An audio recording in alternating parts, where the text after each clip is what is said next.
عبد المطلب یہ کہہ رہے کہ وہ جو زمین جس پر جھوپڑا تھا، جس پر وہ بوڑھے میاں رہتے تھے، اس پہ زلزلہ آیا. بولو کیا آیا؟ زلزلہ، جس کو بھوکمپ کہتے ہیں، انگلش میں ارتھ کوئک کہتے ہیں. ایسا زلزلہ آیا.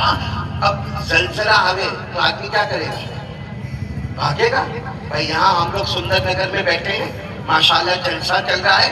اللہ نہ کرے کبھی ایسا ہوئے. لیکن اگر زلزلہ آوے، اگر یہ زمین ہلنے لگے، ہم سب کیا کریں گے؟ ہم سب کیا کریں گے؟ بھاگیں گے. ارے جان توڑ کر بھاگیں گے. کوئی ادھر بھاگے گا، کوئی ادھر بھاگے گا. زلزلہ آیا، بھوکمپ آیا، ارتھکوئک آیا، اے ادھر بھاگو ادھر بھاگو. کوئی تم کو کہے گا بھی، یا مولانا محبوب کو کوئی کہے گا وہ قاری احمد علی بیٹھے کیا تیل لینے گیا، یہاں جان کے لارے پڑے، کیا قاری احمد علی کرتے ہو. تو زلزلہ بھوکمپ بہت خطرناک ہوتا. اب وہ جب جھوپڑے کے نیچے زلزلہ آیا، وہ بھوکمپ آیا، وہ ارتھکوئک آیا، تو وہ بوڑھے میاں جو اندر بیٹھے تھے نا مراقبے میں، وہ زور سے دروازہ کھول کے باہر آئے اور کہا زلزلہ آ گیا، زلزلہ آ گیا. ارے کیا ہو گیا؟ ارے زمین میں کیا ہوا؟ آ کے باہر دادا عبد المطلب کو کہتے کیا ہوا؟ دادا عبد المطلب کہتے کچھ بھی نہیں ہوا. زلزلہ آیا نا، بھوکمپ آیا، ارتھکوئک آیا. تو دادا عبد المطلب نے کہا یہاں نہیں آیا، تمہاری جھوپڑی میں آیا، تمہاری جھوپڑی میں آیا، باقی یہاں نہیں آیا. ان کی منت ٹوٹ گئی کیونکہ انہوں نے بات کر لی، دادا عبد المطلب سے بات کر لی، ان کی منت ٹوٹ گئی. تو پھر وہ کہنے لگے لو میری منت تو ٹوٹ گئی، اب بتاؤ آپ لوگ کیوں آئے؟ تو دادا عبد المطلب اتنے خوش ہو گئے کہ میرے پوتے نے کہا تھا ہم نہیں جائیں گے وہ آئیں گے. بولو ہم نہیں جائیں گے وہ آئیں گے. اور وہ آئے. دادا عبد المطلب اتنے خوش ہوئے، کہا یہ جو ہے نا میرے پوتے ہیں، ان کا نام محمد ہے اور ان کی آنکھوں میں بہت تکلیف ہے اور ہم بہت دور سے آئے ہیں اور ان کو کندھے پر بٹھا کر لایا ہوں. بہت مجبوری میں ہم آئے ہیں آپ کے پاس، لیکن آپ کی جو بھی چیز ہوگی ہم دے دیں گے. بھلے ہمارے پاس کھانے کو نہیں ہوگا، پینے کو نہیں ہوگا، ہمارے پاس سواری نہیں ہوگی، لیکن ہم آپ کا پیمنٹ لے کر آئے. جو بھی آپ کا پیمنٹ ہوگا ہم دیں گے، لیکن صرف ان کی آنکھوں کا علاج کر لو. اور وہ جو بوڑھے میاں تھے، بہت ایکسپیرینس، بہت تجربے کار، بڑے راہب تھے. انہوں نے دیکھا، دیکھ کر کہا ان کا نام کہو. تو دادا عبد المطلب نے کہا نام بولو نا، نام محمد. کہا ان کے ابا کا نام کہو. کہا ان کے ابا انتقال کر گئے، ان کا نام عبداللہ. بولو ان کا نام. تو وہ جو راہب پہ کہنے لگے سمجھ گیا محمد ہے، یتیم ہے. بولو محمد ہے اور یتیم ہے. اور آپ دادا عبد المطلب ہے. اور پورا مجمع بولو ہمارے نبی یتیم تھے کہ نہیں تھے؟ ارے بولو نا ہمارے نبی یتیم تھے. پڑھو نا میرے ساتھ میں پڑھو. اللہ نے فرمایا الم یجدک یتیما فآویٰ ووجدک ضالا فہدیٰ ووجدک عائلا فأغنیٰ. اللہ تبارک و تعالیٰ فرماتے میں نے میرے مصطفیٰ کو یتیم بنایا. تو دادا عبد المطلب نے کہا میرے پوتے ہیں، محمد ہے، آنکھوں میں تکلیف ہے، یتیم ہے اور میں ان کا دادا ہوں. وہ جو راہب تھے نا، سننا ہے پورا مجمع سننا. کہنے لگے تم جن کو لے کر آئے ہو، تمہارے پوتے کو محمد کو، ان کا علاج تو ان کے پاس ہے، یعنی ان کا علاج ان کے پاس. دادا عبد المطلب حیران ہو گئے کہ میرے پوتے ہیں اور جو 7 سال کے ہیں، یہ کوئی ڈاکٹر نہیں ہے، ان کا علاج ان کے پاس ہے. کا مطلب کیا ہوا؟ کیونکہ اگر ان کا علاج ان کے پاس ہوتا تو ہم اتنا لمبا سفر کر کے کیوں آتے؟ ہم اتنی دیر تک آپ کا دروازہ کیوں کھٹکھٹاتے؟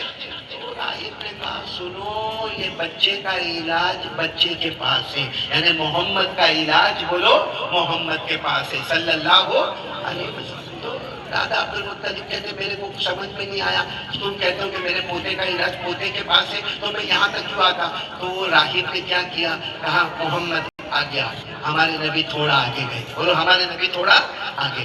اب انہوں نے کیا کہا معلوم؟ وہ راہب نے اپنی ہتھیلی پر اپنا تھوک رکھو، اپنی ہتھیلی پر اپنا تھوک مبارک. تھوک مبارک کو عربی میں کہتے ہیں لعاب مبارک، لعاب مبارک یعنی اپنی ہتھیلی پر.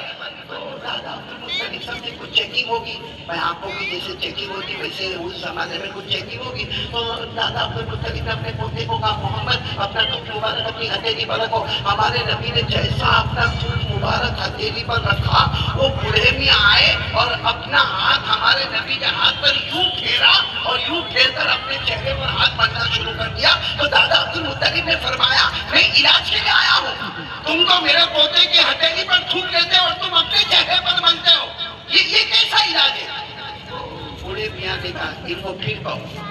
دوسری مرتبہ کہو اپنی ہتھیلی پر اپنا تھوک مبارک، بولو اپنی ہتھیلی پر اپنا تھوک مبارک، اپنا لوہا مبارک رکھے۔ اب ہمارے نبی کی عمر 7 سال کی تھی، اپنا تھوک مبارک پھر اپنی ہتھیلی پر رکھا، جیسے ہتھیلی پر رکھا وہ سامنے بوڑھے میں آئے اور اپنا ہاتھ دے کر ہمارے نبی کے ہاتھ پر ملا اور سارا تھوک مبارک لے لیا، اور تھوک مبارک لینے کے بعد اپنے پورے بدن پر ملنا شروع کر دیا۔ اور دادا عبد المطلب نے کہا میں میرے پوتے کو لے کر آیا ہوں، علاج کے لیے لے کر آیا ہوں، یہ جتنی مرتبہ تھوک ہتھیلی پر رکھتے ہیں تم اپنے چہرے پر ملتے ہو، تم اپنے بدن پر ملتے ہو؟ ہاں، آخری مرتبہ پھر ان کو کہو، کیا کہو؟ اپنا تھوک اپنی۔ تو دادا نے کہا ہمارے نبی نے فرمایا میں کیوں رکھوں، جب بھی رکھتا ہوں یہ لے لیتے ہیں۔ پہلی مرتبہ بھی میرا تھوک مبارک لے لیا، چہرے پر مل لیا، دوسری مرتبہ میرا تھوک مبارک لے کے بدن پر مل لیا۔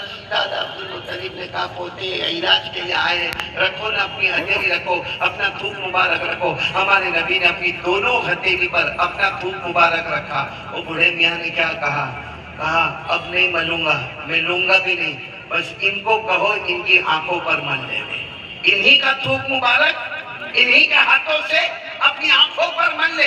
ہمارے نبی صلی اللہ علیہ وسلم نے اپنے دونوں ہاتھ اٹھائے، دونوں ہاتھوں میں تھوک مبارک تھا، اپنی آنکھوں پر ملنا شروع کیا، بس ملتے گئے۔ دادا عبد المطلب کہتے کعبہ کے پیدا کرنے والے کی قسم میں نے دیکھا کہ جیسا میرے پوتے محمد رسول اللہ کا تھوک مبارک ان کی ہتھیلی پر آیا اور ہتھیلی سے آنکھوں پر گیا۔ دادا عبد المطلب کہتے کعبہ کے پیدا کرنے والے کی قسم میں نے دیکھا کہ میرے پوتے کی دونوں آنکھیں بالکل صحیح ہو گئی۔ نعرہ تکبیر، نعرہ تکبیر، نعرہ تکبیر۔ حضور کا دامن، حضور کا دامن، حضور کا دامن۔ میں صرف آپ کو بتانا چاہتا ہوں ہمارے نبی کا تھوک مبارک کا کمال، اور عمر کتنی ہے؟ میرے بولو عمر کتنی ہے؟ اور تھوک مبارک کا کمال، بلکہ آپ کو ایک اور تھوک مبارک کا کمال، وقت ہے نا آپ کے پاس؟ ارے بولو نا، ہے نا سب کے پاس وقت ہے نا؟ ایک تھوک مبارک کا کمال اور بتاؤں میرے دوستوں، احد کا میدان، بولو کون سا میدان؟ احد کا میدان۔ آپ کو معلوم ہے ہمارے نبی صلی اللہ علیہ وسلم نے تشکیل کی اور احد کے میدان میں سب کو جمع کیا، سب کو ہمارے نبی نے مدینہ منورہ میں احد کے میدان میں جمع کیا۔ آج جو لوگ عمرہ کرنے جاتے ہیں، حج کرنے جاتے ہیں، وہ بھی 18 کلومیٹر پر پھیلا ہوا احد پہاڑ کو دیکھتے ہیں۔ ہمارے نبی نے سب کو وہاں پر جمع کیا۔ کیسے جمع کیا؟ سابقوا إلى مغفرة من ربكم وجنة عرضها كعرض السماء والأرض أعدت للذين آمنوا بالله ورسله ذلك فضل الله يؤتيه من يشاء والله ذو الفضل العظيم۔ ہمارے نبی نے احد کے میدان میں فرمایا آ جاؤ احد میدان میں آ جاؤ، جو احد میدان میں آئے گا اللہ اسے جنت عطا کرے گا جس کی چوڑائی آسمان و زمین کے برابر ہوگی، اللہ اسے معاف کر دے گا۔ اب سب لوگ سنا، میری ماں بہنیں، میری بیٹی اور میرے بیٹے اور جتنے جوان ہیں سب سننا، احد میدان میں ایک صحابی جن کا نام ہے رفاعہ، بولو کیا نام ہے؟ یہ نام شاید آپ نے پہلی مرتبہ سنا ہوگا، احمد آباد میں یا پہلے سنا ہوگا، بولو کیا نام؟ رفاعہ۔ ہمارے ہاں یہ نام رکھنے کا رواج نہیں ہے، لیکن ایک صحابی جوان حضرت رفاعہ، ان کی آنکھوں میں تیر لگا، بولو ان کی آنکھوں میں تیر، اور ایک آنکھ پوری باہر آ گئی، ایک آنکھ پوری باہر آ گئی، یعنی ان کے ہاتھ میں آ گئی، آنکھ پوری باہر آ گئی۔ آنکھ کا حلقہ ہے، یعنی گول گول گولائی ہے، لیکن پوری آنکھ ان کے ہاتھ میں ہے اور خون کا ریلا بہتا ہے، اور وہ اپنی آنکھ لے کر پورے میدان کے اندر این رسول اللہ، این رسول اللہ، این رسول اللہ، میرے نبی کہاں ہے، میرے نبی کہاں ہے، میرے نبی کہاں ہے؟ کسی نے کہا وہ احد پہاڑ کے پاس کھڑے ہیں، وہ دوڑتے دوڑتے آئے، بولو نام کیا ان کا؟ حضرت رفاعہ، بولو نام کیا؟ حضرت رفاعہ رضی اللہ تعالیٰ عنہ آئے اور اللہ کے رسول یہ دیکھو میری آنکھوں کا زخم دیکھو، میرا پورا خون بہ رہا ہے، اور اللہ کے رسول یہ میری آنکھیں، اللہ کے رسول ایسا تیر لگا ہے، آنکھ پار ہو گئی ہے، یہ میری آنکھیں ٹکڑے ہو گئے، میری آنکھیں ٹکڑے ہو گئے، اللہ کے رسول یہ میرے ہاتھ میں میری آنکھیں۔ ہمارے نبی صلی اللہ علیہ وسلم نے اپنا تھوک مبارک لیا، ایک صحابی کو کہا کہ زخم کو صاف کر دو، زخم کو صاف کیا، ہمارے نبی نے اپنا تھوک مبارک لیا، ان کی آنکھ کے حلقے میں جو آنکھ کا حلقہ تھا اس میں اچھے طریقے سے لگا دیا، اس کے بعد ہمارے نبی نے ان کی آنکھ مبارک